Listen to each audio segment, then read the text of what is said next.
ഫിലിപ്പീൻസിലെ മനിലയിൽ black Nasreen ഘോഷയാത്ര ആഘോഷിച്ചു.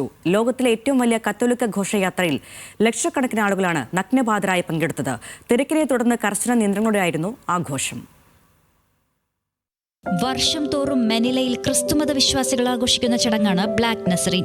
കുരിശുമീതി നിൽക്കുന്ന യേശുക്രിസ്തുവിന്റെ കറുത്ത മരത്തടിയിൽ കൊത്തിയെടുത്ത് രൂപം വഹിച്ചുകൊണ്ടുള്ള യാത്രയിൽ ദശലക്ഷക്കണക്കിന് വിശ്വാസികളാണ് പങ്കെടുത്തത്.